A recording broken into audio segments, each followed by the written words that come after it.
And we are recording and streaming on Friday, January 31st, 2025 at 1:38 p.m. Eastern Time with Dr. Astronaut, space entrepreneur, pimp, NFL owner James Koutoulas, who The, amongst law- other the things. lawyer in me has to say none of those things are true. I was gonna But I get you. Don't worry. appreciate this I notice. was gonna follow up and say that's all a lie. These are my words, not of fluffing you up. Um, uh, but you had inauguration last week, and then to kind of talk about really the new crypto landscape. And again, I don't know anything about crypto, and I will say as the lawyer, this is not financial advice, but you're one of the people I have on that has somewhat of an idea around it. So, to the Only layman some. like myself, and for all the other laymen, for everybody listening, please go to the description, go follow him on Twitter, Instagram, all that good stuff.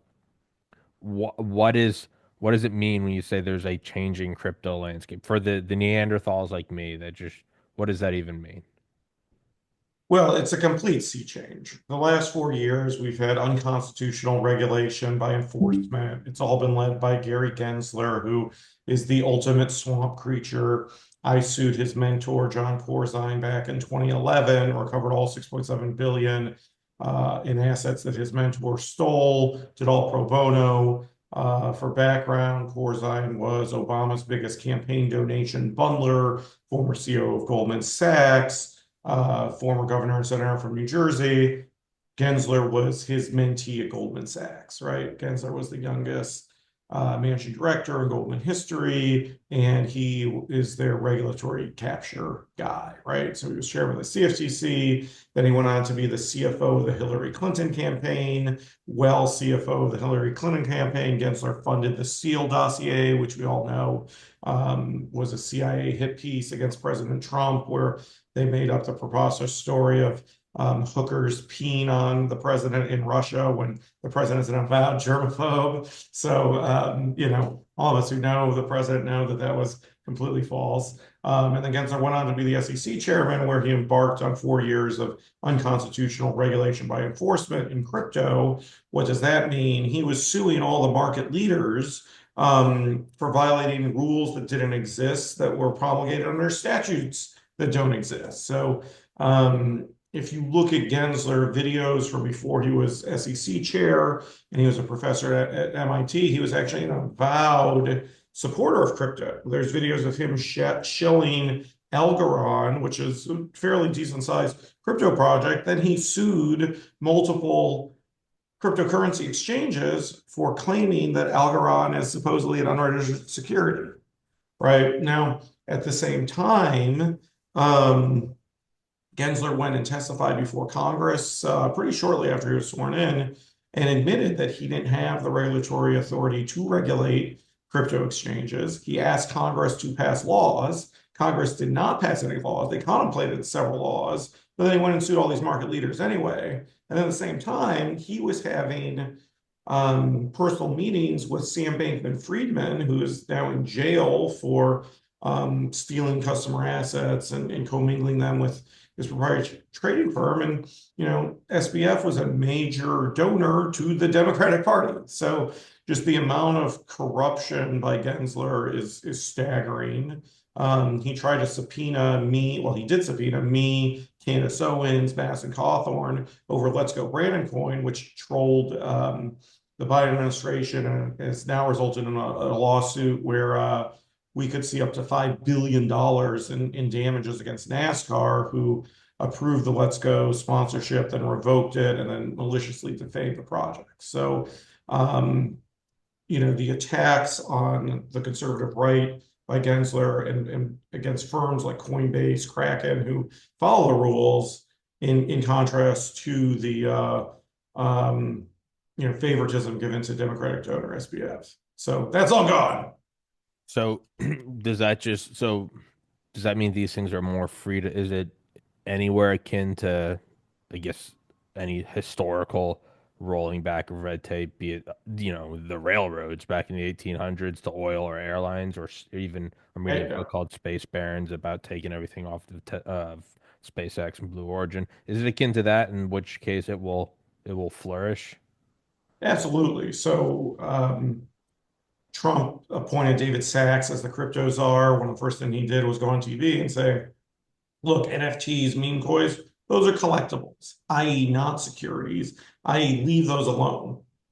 And then what did Trump do? 3 days before the inauguration at like 9:44 p.m., when half the industry and myself included was at the crypto ball in DC, he's like, yeah, Trump meme coin on Solana. And it went to like $50 billion market cap, right? Yeah. So we'll say, as David Harris Jr. Got Trump into the Let's Go Brandon coin project way back in like March of 2022. Our project was his first crypto.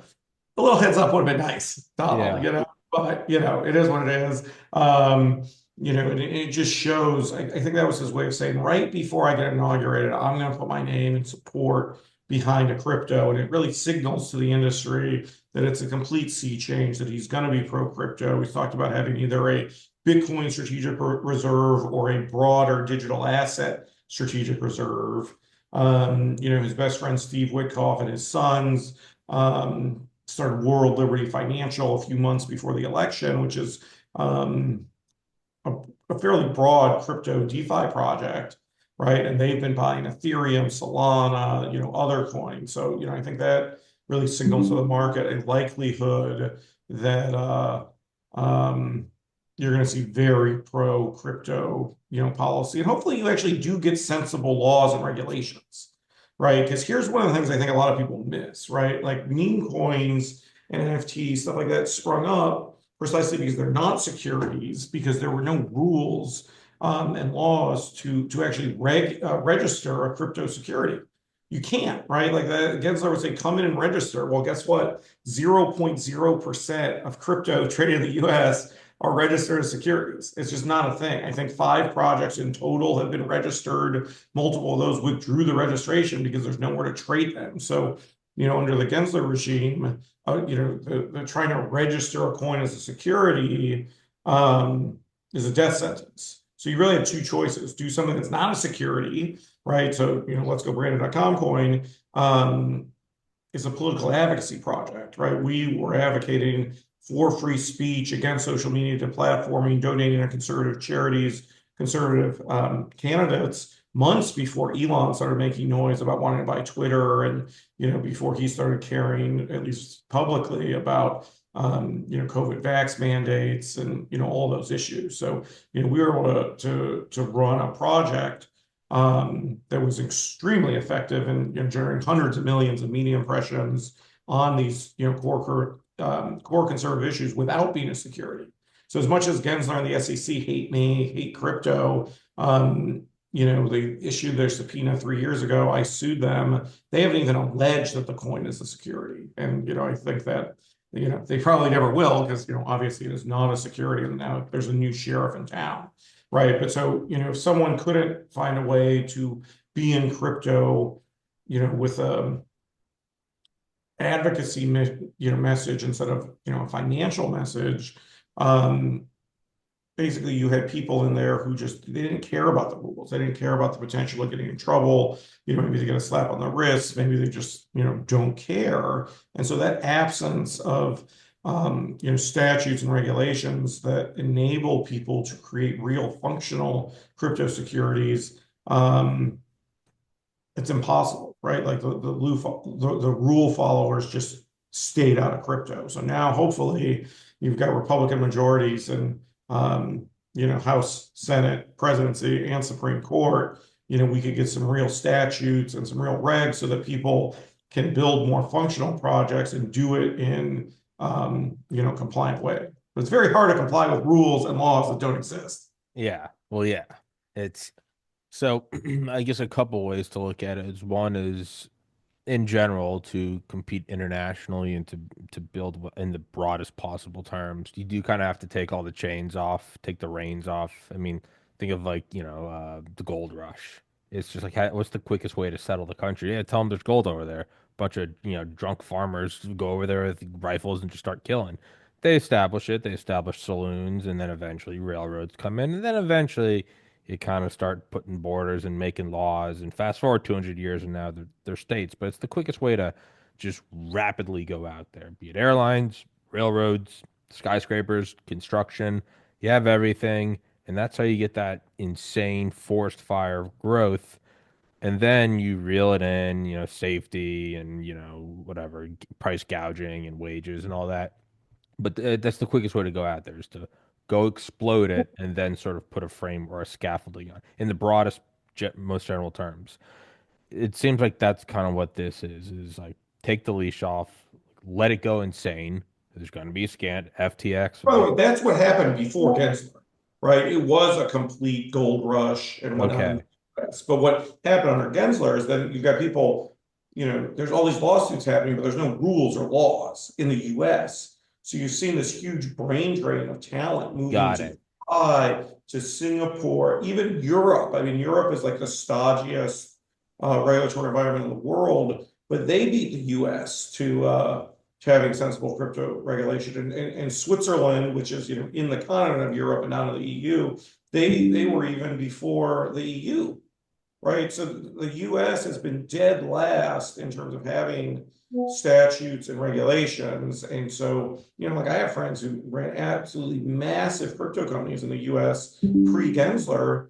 They moved everybody out of the country, right? So Got it. you're losing all that economic benefit. You're losing the U.S. jobs. You're having a brain drain of some of the smartest people in the country because you have this vacuum of laws and regulations. You look at our project, right? We've been persecuted for 3 years, right? We've been libeled by NASCAR, had a frivolous class action against us, SEC subpoena, all because we trolled the president, right? And I think that what's happening in court there against NASCAR should hopefully make everybody whole. But we've lost really 3 years the ability to have media. I'm very thankful to you, independent media. You've given us a voice. Well, we've had 27 different mainstream publications have printed libel about us. It's like I recovered $7 billion for free in two separate bankruptcies for 48,000 people. Was on the executive committee of my regulator, and I'm a whistleblower against my own regulator.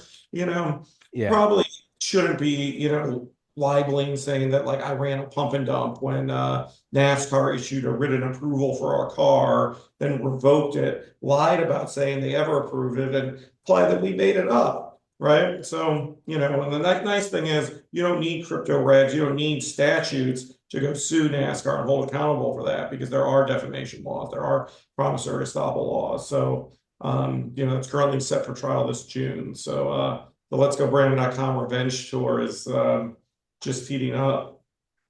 Not to puff up your ego too much, but I mean, you're saying all the, and you have done for anyone that doesn't know your background, you have done some incredibly selfless and morally pure things. So, why would they attack you? JFK was also really moral and ethical. That's exactly why. It's not, why would they? Well, that's exactly why. If you're a demon from hell, of course you would shoot the president that's Well, trying to end wars. JFK was great as a presidential level, personal level. I don't know if you want to call it I'm moral, not, no, right? I'm not saying nobody. No, I'll we, have a little less of I'm a, not saying what he yeah. did to Jackie. That was awful. He was a horrible husband and she loved him to death. That was horrible. But I mean, is in terms of what he did in the industry, just, the very word secrecy is repugnant, or, we should be, around the world, we should defend democracy.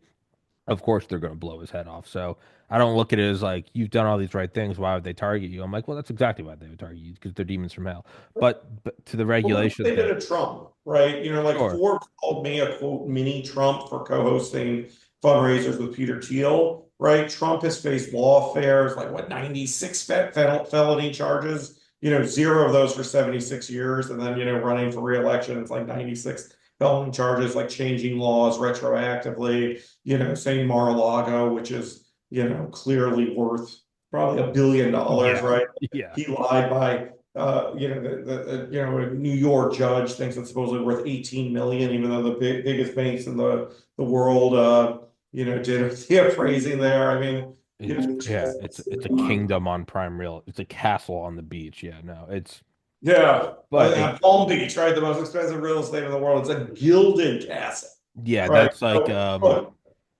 that yeah, that'd be like that yeah, that's like what are those mansions out on the Gold Coast on in the Hamptons, that real estate. Yeah, that's but my point is nice of them. But anyway, the point is, yeah, stand up to these guys. They come after you. They try to ruin your life, Of right? course. Look at Cash Patel's confirmation hearings, and he's like, "Look, I've had the government weaponized against me, and I'm not going to let it happen to anybody else, right?" And you know what? Like, I'm a lawyer. I'm a good one. So, you mess with me, you try to wear me down, you try to, defame me. Like, I come back, Yeah. right? And now that Trump is back in power, I think you're going to see some big wins, for the Coin Project, and for the people who tried to smear me personally. And you can't let people do that and get away with it. And look, Kyle Rittenhouse won, the defamation suits, even under Biden. The Let's Go Brandon.com, Coin Foundation, our co-counsels just got punitive damages against CNN for defaming military veteran, right? So, the good thing about the US is our legal system still is strong, and there are some bad apples, right? You have some judges that, some activist leftist judges who show a lot of bias, but, ultimately between, district court, appellate court, Supreme Court, justice usually does prevail if you're able to fight. And I am a fighter. And it's I was gonna just to touch, but for my own completion. So we did the Wild West, and then it wasn't that it's the normal thing where it's the wild, the wild, and then the regulation. The regulation came on, enforced seemingly arbitrarily and selectively and unevenly, which causes you go, well, is this a Wild West town where I can go find gold and kill Indians, or is it a township? And if you don't even make that clear, well, then naturally you're gonna have people say, well, then fuck it, I'm just gonna if it's not. So I get that. And then I guess so trying to make that more uh, I guess fair for conducive to growth. I guess this kind of comes back to two things you and I have always talked about is there's and it's and I'll use the analogy and then we'll wrap up in a couple minutes, but is sometime in the 80s I think the Soviet Union launched some Martian rover and they didn't tell NORAD that they were doing it and it was only one rocket. But the thing to carry a rover, it's about the same powered rocket that you need to carry a hydrogen bomb. And so when you're looking at it going up, you go you don't know if it's a nuke or if it's a rover. Now, granted, if it's only one, then it's probably not a nuke. Because if you're gonna do a nuke out of nowhere, it's called bolt out of the blue. You'd send like 1,000. But if you just send one, you don't know until you actually see it detach that it's going to Mars or that it's a nuke going to Washington. And so the problem is as it's going up, you don't know what it is. With this, you and I have talked about it's kind of the same thing. All these cryptos are coming out. We could say this is like a more realistic and slow measured way that we're slowly taking away from the centralized power of the Fed. The other way to look at it is we're rolling out all these infrastructures, all these social norms, Overton windows, legal precedents, financial regulations for, at its essence, digital currency, regardless of Solana, Bitcoin, whatever. And then that could usher in CBDCs, right? Yeah, central bank digital currencies, which is Well, let's hope proprietary. not. Well, I know, and there's kind of no answer to that. I'm just more so you and I have always talked about that. Like we don't really know which one it is, and it's you kind of can't. And you could say, well, if we don't know which one it is, just stop it. Well, no, you can't stop because no one else is stopping it, so you have to compete. But there's kind of no. It's not that you and I have the answer, but it's more so just a point to think about.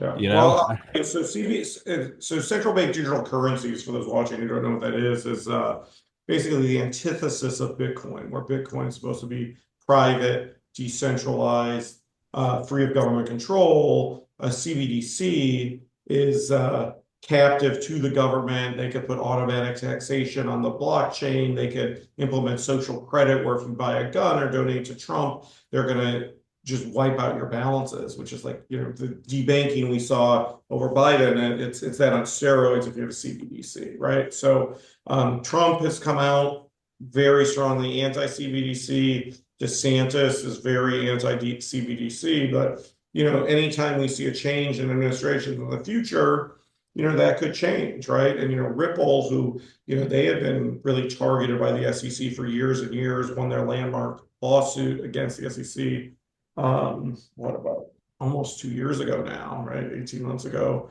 They've been working with some other governments worldwide to potentially implement CBDCs. And the U.S. Treasury reached out to me in 2017 to talk about stable coins, right? And I'm very active in that space. I'm probably not the number one guy in stable coins, so it's probably at least been on Treasury's radar since 2015, 2014, if they're hitting me up in 2017, right? So the government's definitely aware of this. I think the bad actors, would love to implement that, right? Like Elizabeth Warren, like she always talks about crypto being a tool for money laundering when the traditional financial system is by about a factor of 10,000x.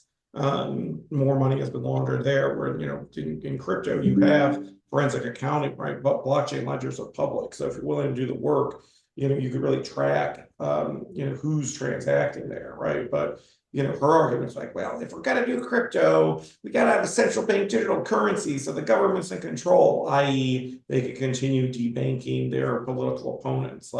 Yeah. Like I was debanked in 2023, even though Jamie Dimon promised me he wouldn't debank me a second time after he debanked me during MF Global, right? Mark Andreessen of Andreessen Horowitz, he got debanked, all sorts of entrepreneurs, crypto users got debanked. FinCEN, it appears, have been labeling conservatives as, quote, domestic terrorists, right? So, the weaponization of that Biden administration is absolutely pervasive. So, I've met with several congressional leaders and offered to testify on the weaponization committee, and they're taking it seriously. And hopefully we get Kash Patel, in at FBI, and goes after those in the government who did weaponize the last 4 years against conservatives and crypto users.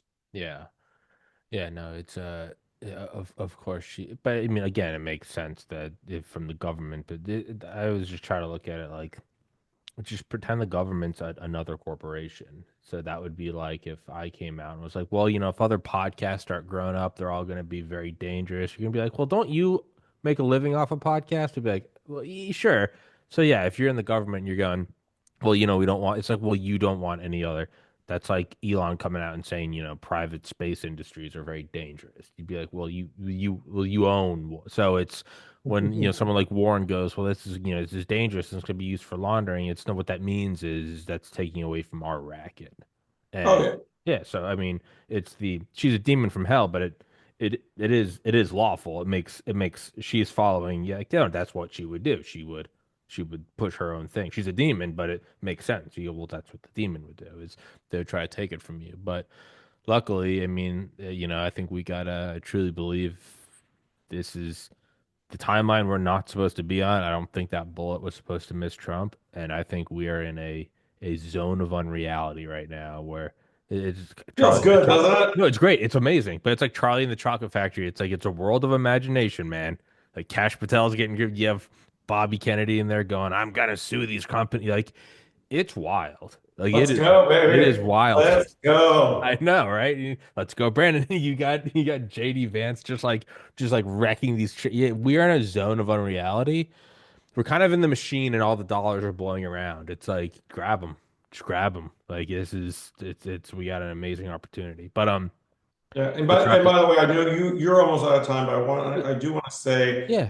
thank you for years. You've given us, a voice despite, Oh yeah. uh, the left trying to cancel us, attack us, libel us, and your viewership growth has been astronomical. So, there's businesses out there who care about free speech, independent voices. Hit Tommy up, talk to him about sponsorship and how you can support the podcast because Thank you. it's super important to have guys like you, out there and helping guys like me keep up the fight. I legitimately appreciate that. Thank you. Thank you. It's my pleasure to keep doing this stuff. So Hit him up! Hit him up! and Yeah, thank you, dude. I appreciate that. It made me feel all warm and fuzzy.